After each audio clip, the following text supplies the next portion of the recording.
Every picture tells a story, so they say, and pictures, I guess with the exception of modern art, pictures should say what the story is without necessarily getting a huge amount of explanation. Most of my GoPro files are just vision and figure it out for yourself. I thought I'd have a go with my little trip up from Tullambar back to Tullambar up Macquarie Pass with some voiceover and see if it turns out. If it's rubbish, then you didn't hear it. So let's play the tape and we'll see how we go. So we're at Tullambar, which is a lovely little suburb just to the west of Albion Park. It was dairy farm 5, 10, 15 years ago. There's a little boutique village there, and that was all that was there. And we're just taking off to head down the street. All those houses along the left are all your classical Woody Guthrie little boxes, and as I say, that was all farmland many years ago. The land on the right is still dairy farm, but as we come up to the roundabout at Tullambar, you can start to see that things have developed dramatically in the last 15 years, especially. Up behind to the left of where we are looking now is Yellow Rock Estate, which is massive. Up behind Tullambar, that was dairy farm. The land along to the right here was dairy farm up to 5 years ago and is now Calderwood. There's over 5,500 homes in there, and we're just heading out to the major roundabout that leads to the left to Yellow Rock and to the right to Calderwood. Back in the day when you came along here, if there was a car in front of you, you were stuck with that person for most of Macquarie Pass. Thankfully these days 99% of the traffic turns off left to Yellow Rock or right to go to Calderwood and leaves you with a free run out to the de-restricted zone of what used to be 100 is now 90, boo hiss, on the road leading out to Macquarie Pass, and this is the Yellow Rock Highway. On the left is the old Tullambar Inn. It's now called the Lost Lobster. I hate where they get these silly names for the restaurants. The food's not that brilliant, but it is a historical old building. And from here on, we're in country area very much so. It's looking a little worse for wear at the moment. We haven't had lots of rain, and we've had a winter, so that tends to knock the grass and stuff around. But generally this area, and the further you get out towards the bottom of the escarpment, can be relied upon to be green and glorious. The guy on the right, on the farm on the right here, is a Christmas tree farm. He's doing it pretty tough. He didn't sell many Christmas trees last year because of COVID, and I don't guess he's going to sell too many Christmas trees this year for exactly the same reason. He is selling eggs, so I guess the chooks are still in business even if the trees aren't. As we come up here to this left hand, on the right hand side there's a road that dives off and goes down across the creek and into the back end of Dapto, eventually across through Marshall Mountain and the back of Calderwood. It's a nasty little water crossing there, and unless you're driving a four-wheel drive or something a little bit better than my old cars, we tend not to take it.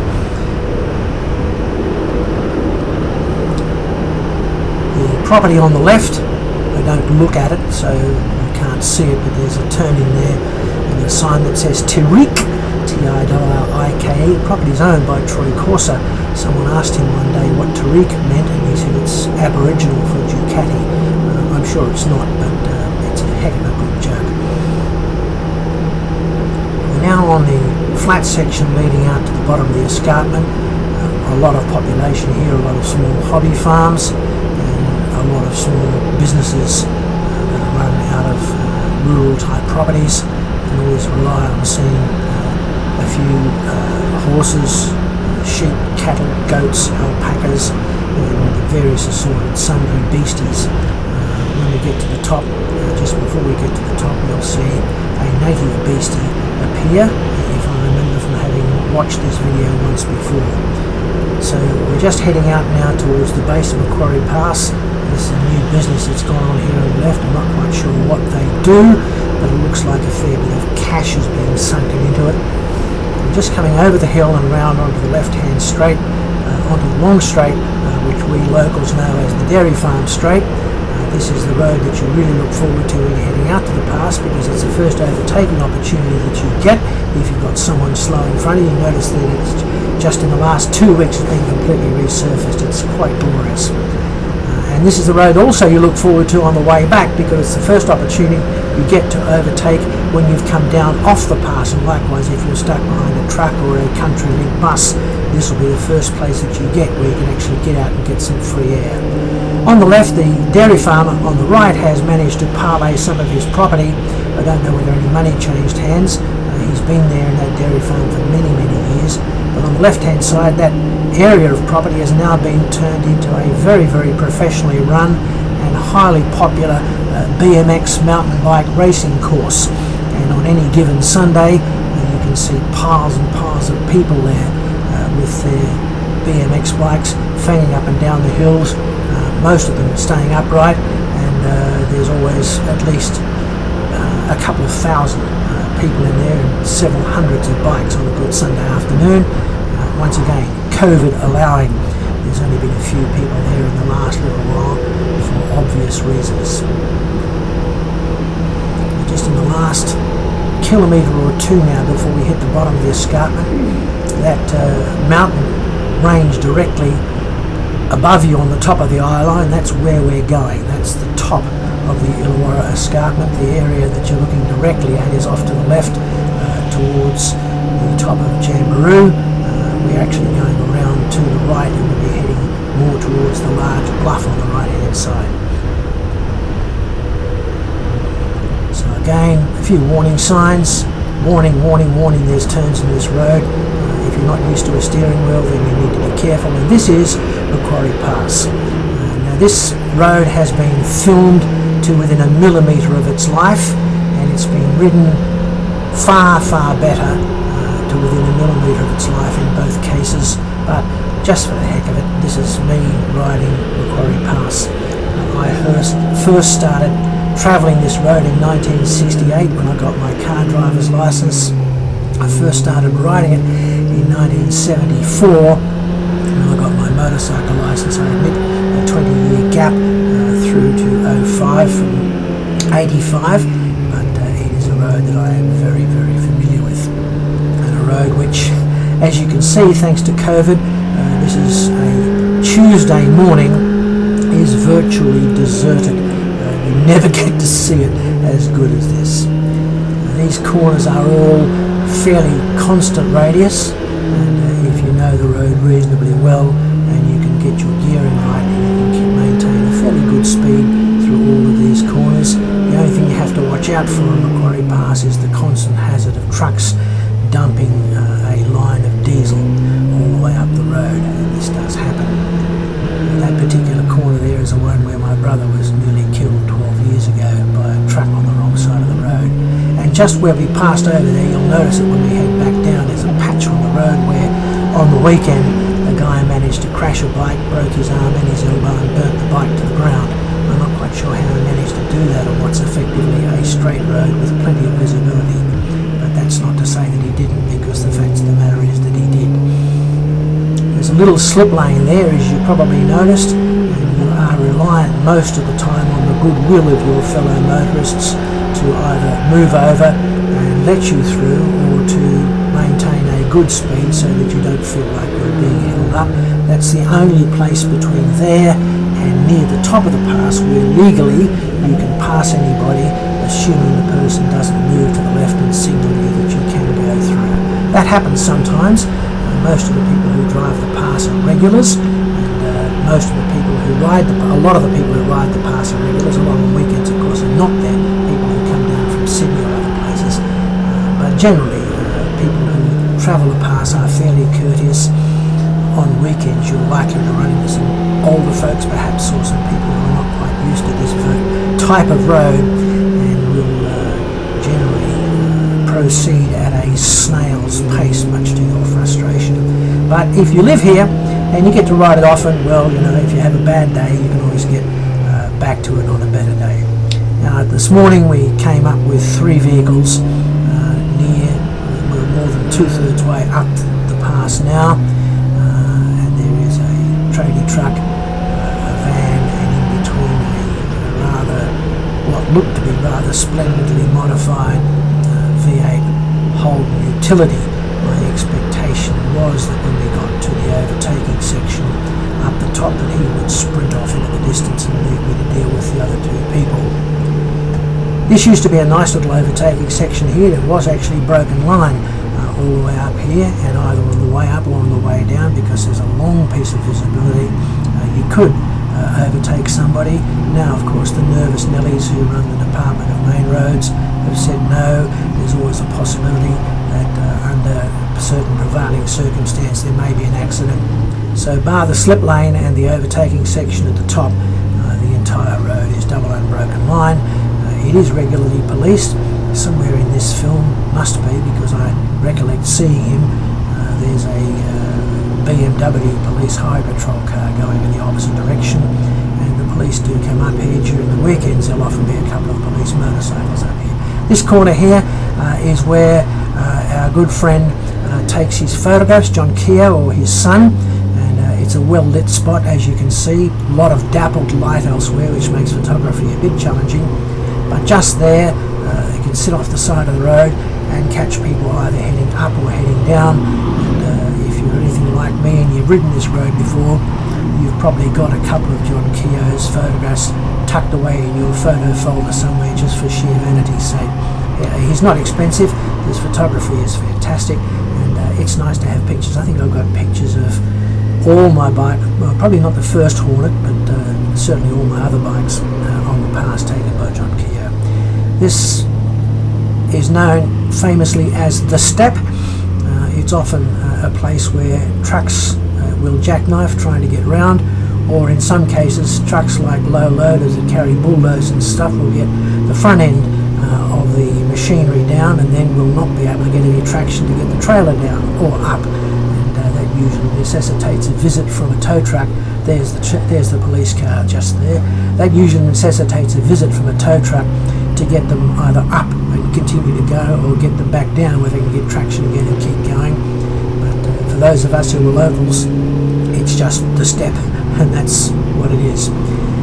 Just about half a k now away from the overtaking section. We're nearly at the top of the pass. You can see the light is starting to thin out, and the tree canopy is also starting to thin out. Long right-hander here. This used to be a spot where John Keogh used to hang out, but the lighting is lousy most of the time. And he would often sit over here in this lay-by area on the right-hand side and take photos, but often the road is damp, and people tend not to be riding with any sort of elan going through there, so his photographs were always a little bland, so they moved downstairs to the section that I mentioned, and it does work out a lot better. So we were able to pick up the tradie. I thought the ute would take off. He sounded like a bucket of bolts heading up. It sounded like it had really a lot of power. To my amazement, he didn't, so he stayed in the left lane and let me through. And this fellow here, he was no problem at all. We can head through this corner relatively easy. You have to be careful here because there's a right-hander here and then a left-hander over a causeway, and it's quite bumpy. Unless your suspension is fabulous, which the old Hornet is just pretty standard, you can actually reef the bars out of your hands if you try to go through there too quickly. We're now heading up to the last section of the pass. This is the first of the two hairpins. Usually back down the first gear here. You have to be careful because people tend to swing way to the right-hand side of the road to get a line through the corner when they're heading down. And you can often be doing all the things that are right and minding your own business, and someone will take virtually the whole of the road that you want to be able to go uphill while they're trying to go downhill. This is a difficult section too. It's always dappled lighting. The camera shows it up a little bit better than that. In reality, it's quite dark and you can never tell whether there's water flowing across the road or not. So being a charter member of the Mediocre Riders Association, I tend to take it fairly easily and just mop through there and then get on the gas once I'm clear. This section here has also been recently resurfaced just in the last 2 weeks. This is now a double lane section as well, and it can be relatively well attacked within the confines of the fact that the speed limit here is only 80 kilometres an hour. Not that many people take too much notice of that, but this is a section now that runs through all the way now through to Robertson, out to Mossvale, and the Illawarra Highway heads all its way out to the whole of the out to the inland area, and eventually meets up with the M1 motorway. This little section here is often have trucks coming in and out on it quite frequently, and there's a farmhouse up here with a little sign that says flowers. I don't think I've ever seen anyone turn in and try and buy flowers here, but I'm sure they do, otherwise I'm sure the sign would eventually be taken out. We're just coming up to where we're going to turn around, lest we transgress into areas where we ought not to be. Once again, this little section here used to have a single broken line all the way along it, and you could have your last chance at overtaking before you headed on into the section at Robertson, or your last chance to overtake before you attack the pass going down. Again, it's been double unbroken line, and it's now closed off for everybody and anybody. I mentioned I'm a member of the Mediocre Riders Association. I should point out to you that that truck going down went down the pass. I turned around here and went back, and I don't know how good a driver he is, but I was punting along reasonably well. I never saw him again. Now, he may have turned off too, but it's equally possible that he knows the road quite well and ear-rolled the truck all the way down the pass. I certainly never saw him again. Now, I think I missed out pointing it out to you, but just in this section here, on the way up, there was a wallaby on the side of the road who dutifully did the right thing and hopped off the road, thankfully, and made way for a car coming this way and myself going up. But you may pick him up when you watch this. So we're now heading back down exactly the same piece of road, referring back to the thread on that rider about downhill riding. There's a great discipline in riding this road well downhill. Everyone is really quick going up. Most people are quick going up. I'm within my own confines quick going up, but you do have to be a lot more disciplined to ride this road well, or to ride any road well, when you have both speed and gravity working towards the dynamics of the situation. I'm just going to hook this right-hander and then a long looping left-hander down to the second of the hairpins. Second of the hairpins on the way up. First hairpin that you hit on the way down, of course. Once again, you have to be careful with both of these roads, both of these corners, because they are roads where people, in this case, there are no marked lines, so these are pieces of road where people will tend to take the whole of the road if they think they need to, or are unsure of how to do the corners properly. You have to be a bit circumspect coming down here. Again, there's the temptation, due to there being no line, that you might be able to overtake, but you actually can hide a car in that little loop there on the right hand side, and when you're coming down you can think there's no one coming, and then that car will pop out of that little person, that little section there, and give you a nasty surprise. So it's best to wait till just a little bit further down when you do get the chance to overtake. Once again here, first gear, just trail the rear brake through the corner and then drop off the brake and get back into the gears again. Again, this causeway is bumpy on the way down as well, and often wet, and you do have to be careful with it. And again, the dappled light of the tree sometimes disguises whether there's moisture there or not. This is the only place where you get to overtake legally, heading down to the east on Macquarie Pass. This overtaken lane section has been shortened and shortened and shortened. I have no doubt that in the next few years there will be a double unbroken line all the way through there, and only the people going up will be able to overtake in the second lane. Us people going down will then have to wait and hope that people are nice to us when we get down to the slip lane that I mentioned further down. A couple of lovely corners here, always test my bravery. A gentle right-hander, then a gentle right-hander, and then a tighter right-hander, followed by a fairly tight left-hand. It's always good fun to see what gear you're in and how late you can leave the braking and how right you can get your line through these corners. Again, always on Macquarie Pass you do have to be careful. It's very possible to come belting around a corner even at moderate speed and have someone travelling very, very slowly in front of you, and you always have to ride within yourself on this road. I would guess if you wanted to put a percentage on things, that's one of your problems. If you had to put a percentage on things, even allowing for my fairly conservative style of riding, I would think that you really ought not to be riding this road at anything more than around about 60 to 70% of what your best ability is, because you just never know what's going to be around the next corner, either in terms of the road surface. There's a lousy piece there, and it's also quite bumpy coming into this corner, or what's going to be happening in terms of the traffic. Again, nice little corners here. You can go through them quite quickly, but again, caution dictates maybe not. I know plenty of people who ride this road at insane speeds, and I think more by providence and good luck they're still with us, but they're certainly a lot braver than I am. This is a lovely corner, this one. Long sweeper, and then another long sweeper followed by a quick flicked left-hander. I always found the VFR a bit of a handful here. I could get it to the proper line on the right-hander, and then I had to actually sink it into the left-hander through there. One of the delightful things about the Hornet being so much lighter than the VFR is that the transition between the fast right-hander and the fast left-hander is almost automatic, and it does make riding this bike, given my age and standard of decrepitude, a lot more enjoyable even than the VFR was. And that's not to say the VFR wasn't fabulous to ride, because of course it was. Interesting right-hander here, leading into the slip lane section. Now there's a downhill slip lane here. Once again, you're dependent upon the goodwill of people. People will often, especially people who don't know this road, will just bimble along in the fast lane and not think about it. People will pull over and let you through.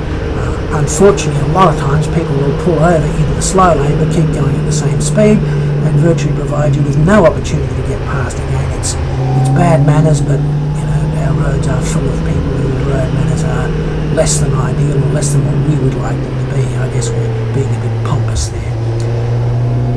Two linked right-handers here. The second one's a bit more tight than that one, and again opens up into a left-hander straight away. I'm always cautious in this section. I did say I belong to the Mediocre Riders Association.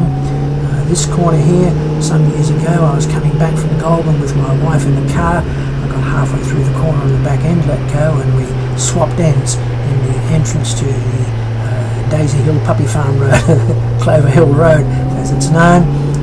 Very dismayed. I think someone must have spilt something on the road just there, and I was committed to the line on the corner, and thankfully we managed to wrestle it to a stop without impacting the scenery. But I do tend to take it cautiously there, because having had it happen once, my mentality is it may very well happen again. In a car, it's a spin. On a bike, it's an accident. So maybe other people attack that corner a lot quicker than I do. Coming down to the tight right hand and the long downhill section. This is the section that leads into the hairpin, as I mentioned earlier, where my brother had his accident many years back and was nearly killed. Just here, on the other side of the road there, is the spot where a guy, as I said on the way up, just there, managed to crash his bike, break an arm and a leg, and burn the bike to the ground. And again, I'm puzzled as to how he managed to do so on a road which is virtually straight there and which has impeccable surface. But anyway, these things do happen.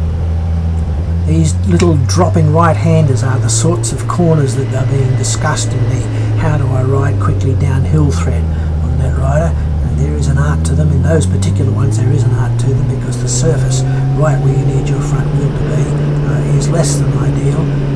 There are roadworks going on the Macquarie Pass, and hopefully sooner rather than later those particular sections will be dug up and resurfaced with some decent hot mix, and we'll be able to go through those corners at undiminished speed without having to worry about what happens to the front end. Couple of little corners here. There's a left and a right, and then a long sweeping left, and we're back down onto the flat again. As you can see, the canopy of the trees is starting to even out and open up a little bit as we get down onto the coastal fringe. This is the last long corner. Amazing, people see that 45 km/h sign and jump on the brakes and sort of wobble their way around this almost not corner. corner, and then it's always interesting when you're waiting for someone to ride and you're sitting waiting, you see people come down here and just simply cannot drive that relatively simple right-hander on their own side of the road. And you'll see people, I've seen people virtually on the wrong side of the road coming through that corner at very low speed, but that's probably just because there's a lot of people on the road who are not really familiar with driving their vehicles in a country context rather than driving around in a suburban context. Chap on the left there, a few weeks ago with a really strong wind we had, the large pine tree fell, took out the corner of his shed, which is an expensive repair for him. Hopefully insurance deals with it, but it was amusing for the next couple of weeks to see people stopping and putting large logs of pine in the boot of their car as he had chopped the tree up and parked it out on the footpath, no doubt glad that he'd seen the last of it. Little house on the right hand side there, a little hornet story many years ago on the first hornet heading out along the pass. One day I noticed the handling got a little bit weird and pulled over to the side of the road and had a flat back tyre, and I actually rode the bike into the front yard of that farmhouse. Got the toolkit out, pulled the back wheel off, I hitched a lift from there into town, got the thing fixed, hitched the lift back again, fixed. Just here, as we're passing that red car on the right, is where the infamous speed camera sits. You can tell why they need a speed camera on a piece of road like this. It's dead straight, the surface is perfect, the visibility goes for miles. Of course it's a dangerous place. Anyway, I was tipping that when they resurface this road they would put even more double unbroken line through, and the lines were done just last week, and I was pleased to see that they maintained the same length of unbroken line as what had existed before, and hopefully it stays that way. Once again, now we're back into farming country. You can see the place on the land on the right is just open pasture. The land on the left is actually being cultivated. Not quite sure what the crop is. I'm never going slow enough to examine it, and I don't know enough about grass and plants anyway to pass an accurate opinion, and I'm guessing that at the speed we're doing here you're not going to be able to identify that either, so let's leave it at that.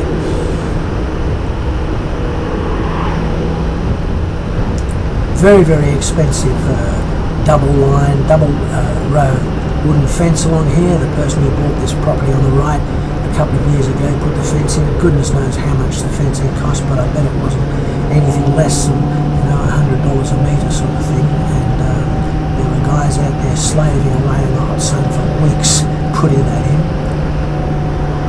Nasty little hole in the road back there. You probably noticed it, that always used to try and grab hold of your front wheel. They have fixed it. The repair is better than the original damage, but only marginally, but we should be grateful for small mercies. We're just heading back down past Tariq again, the farm, and we've got a right-hander and a left-hander, then we've got one slight overtaking section. You have to be quick with this one, just over the next hill. There is enough visibility for you to be able to get through most types of vehicles if you're lined up and ready to go. Bearing in mind I've only got a little 600 on. If you're on 1,000 you could probably do it in a heartbeat. Now we need about 3 heartbeats on a little 600, especially dragging me around on it. It's just over this little hump here to the left. The road opens up and there is an unloaded line section for enough of you to catch at least one of the vehicles that may be in front of you. If there's only one vehicle, then you're home free till you get to Albion Park. Excuse me, there is a message for you. My phone just said, excuse me, there's a message for you. You can wait. Once again, this is quite a long straight, but constrained by a hill. The camera flattens it out a little bit, but once you get over the hill, there's a long overtaking section down towards the Lost Lobster Talamba Inn again, and just around this long corner in the distance we drop back to the 60km/h speed limit to go into the Talamba township, and then from there into Albion Park itself. We're going to turn the camera off once we get to the Talamba roundabout, having completed a loop from Talamba to the turnaround section of the LGA, back again, 60k limit, and again there's a little wiggle going into here. It looks like it's just left-hander going into the roundabout, but it's not. It's left, then slightly right, then left. This is now a three-way intersection, so you really do have to have your wits about you. People turning off to the left or coming in from Calderwood on the left,